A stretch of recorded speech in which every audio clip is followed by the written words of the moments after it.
Welcome to Soundcheck here with the band Fabric. With a new album out now, Calm Down, Come Down. Is there a message of emotion in the album? Because I met you earlier on and you're all very fun to be with and you're all having a good laugh, but when you just did a couple of sound checks there for your sound, there's a real power, there's a very loud sound to what you do. So where does that power convey? Is that coming through in your sound and emotion? I would say it comes from the recordings that we do. Really, we all take a part in, the actual writing of it. What do you say? You do most of the mixing and mastering. You write the emotional bit. Yeah. And then I record it, try and emphasise it, and then we learn it and try and play it live. Is music your main canvas for expression then? I mean, as in a painter might paint, do you put everything down into music, into writing, into the construction of sound? Does everything go down into the tracks and the layers? Yeah, I would say so. Yeah, she plays the guitar, she writes every night, and every time something catches my ear, I'll record it and make it into something. I do play a lot of the time. Constantly. Tim, that's the emotion. Tim, I've got to ask you're a fantastic bass player. I've heard you're a cheeky chappy. You're good fun to be with. Have you met me? I've met you enough. I feel we may bond. Oh, sure. Steady now, cheeky mix. What got you into playing your bass guitar? What pushes you in how you play? I just like the loud, live aggression, power, and emotion. Yeah, recording's nice, but there's something about. Are you someone that feels that extra electricity when on stage? Oh yeah, I just want to jump around, and that's why I love this great big hall we've been allowed to work in tonight. It's fab. I might be pirouetting later on. It's going to be super. And when you all work in a studio, what's your true environment to working together when you're recording music for albums and EPs? Well, basically, we do it sort of like... The studio is our home. Our living room, really, but Tom's got his drums set up in his basement and mic'd up. So we basically record something and send it to Tom, and he'll send it back with drums on. And, and then we'll sort of build it up from there. Tim and Matt will come round and we'll just work it out. Now, Simon, we spoke earlier about production and possibly we're all a bit scared of overproducing in music and how sometimes having that raw sound in a studio is actually at times the best sound just to release rather than overproducing it with audio software. How do you feel about that?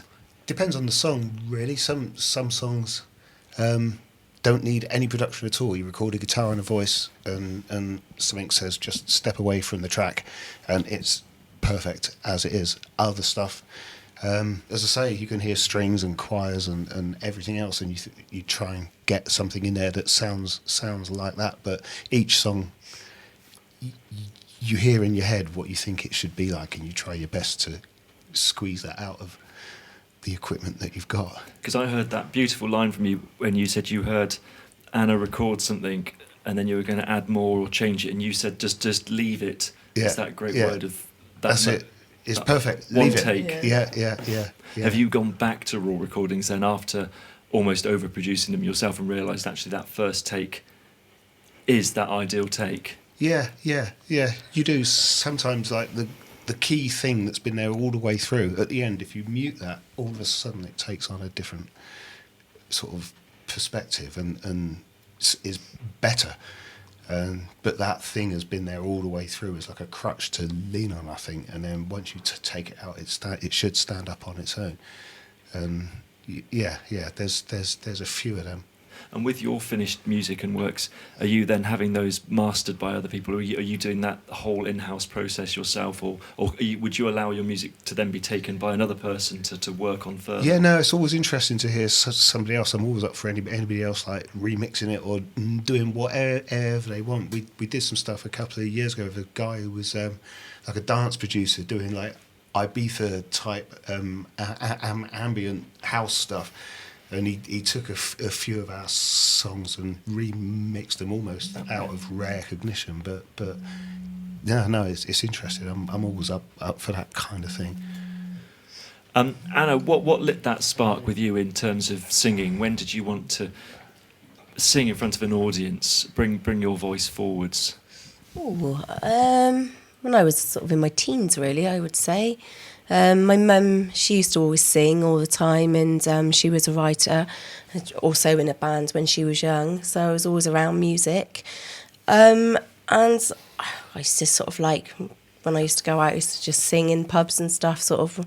I got a bit drunk and that, and then I went to college when I was 23 to do a diploma in music, and then sort of from then on, sort of carried on and performed. Can you remember that time when you wrote music and you performed that to someone to receive that feedback, and what that moment was like when something quite personal, well, very personal, was then given an audience? Oh yeah, I was probably really nervous, to be fair, but yeah, I mean, I've enjoyed it so much, I'm still doing it. So yeah, I do love gigging, I have to say, and sort of being live. People often give it their own slant. And anyway, you can sing a song that's about your daughter or something, and somebody else will hear that it's about their dad, or what people hear their own things and stuff. You can sing from the heart, and nobody else can get that at all. Sometimes you know, but How critical are you on music? Once Fabric's music is ready to press or release digitally, how long would you sit on it and listen to it before you actually press that release? for at least 5 years. It's always intrigued. Because how many layers did one song have? You had what? We've got one song that's 240 tracks. But had it been the old days, a lot of those tracks would have been all on one and stuff. Because you have unlimited tracks, you tend to be luxurious in your outlook. But we've got another song that's basically a guitar and a voice, and that's pretty much it. So yeah, well, as I say, whatever it calls for, or as much as the computer can do, you get to the point it can't take anymore. So you have to think, well, that's it, it's done. And sitting here with Tim, Tom, and Matt, how do you feel it in constructing the music sounds for Fabric? If I could ask you, Tom. Well, I just get free rein to do whatever I like, really, because I've got it set up in my basement, and so Simon sends me the raw tracks, and I just make something up over it and make some form with it. Now, I'm not too sure what the equipment is that's sitting next to your drum kit, but you're pressing the buttons for all those beautiful layers and that harmony sound. Are you involved in creating those extra layers for Fabric? Only on the percussion side, really. On some of the songs, I write some of the songs, and I was going to say, you've written a few of the songs in our set, haven't you? I probably have, yeah. Yeah, you have, yeah. You've written quite... And when Tom's written them, he'll send the whole track to us, and then we then work on it that way and sort of strip things out and stuff, and then get together and put other things together. Goes backwards and forwards a few times, yeah. And that's what happens with most of it. It all goes backwards and forwards, hundreds of times. Is that just not a disagreement, but just to tweak things and hone things in? Yeah, tweak it, yeah. He sends it back, and it's normally something completely left of what I That's complete opposite of what imagine. You thought, yeah. So I go back to him and say, yeah, it's great, but could we do the intro like this?